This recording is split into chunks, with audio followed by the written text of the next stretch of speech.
Yadira rêve que son bébé naisse aux États-Unis. Enceinte de 6 mois, elle vit sa grossesse au gré de son parcours de migrante.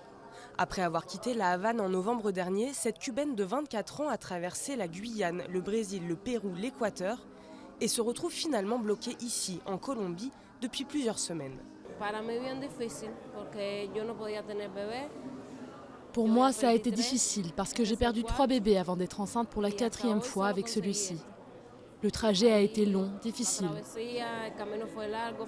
Je suis venue jusqu'ici et tout ce que je veux, c'est arriver à destination.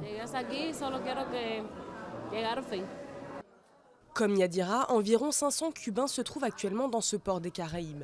Ils ont quitté l'île communiste avec l'espoir de s'installer aux États-Unis. Washington octroie aux Cubains qui se trouvent déjà sur le sol américain des facilités d'immigration. Des facilités qu'ils ont peur de perdre avec le rapprochement entre les deux pays. Mais la traversée de l'Amérique centrale s'avère de plus en plus difficile. Le Panama, le Costa Rica et le Nicaragua ont récemment fermé leurs frontières pour freiner le flux de migrants.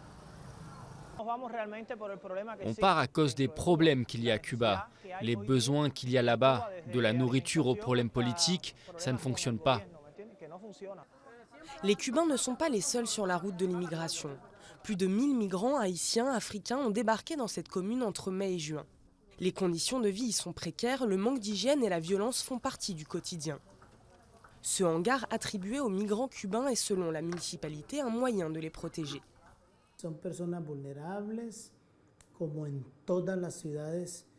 Ce sont des personnes vulnérables. Et comme dans toutes les villes de Colombie et peut-être du monde, il y a un certain niveau de délinquance ici.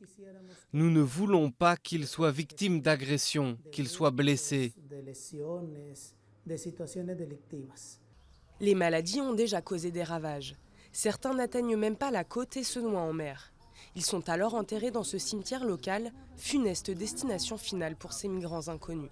Quant aux Cubains qui continuent d'arriver tous les jours, ils se disent simplement reconnaissants d'avoir un endroit où rester après l'éprouvante traversée qui leur a coûté toutes leurs économies et placent dans leurs prières l'espoir d'arriver un jour aux États-Unis.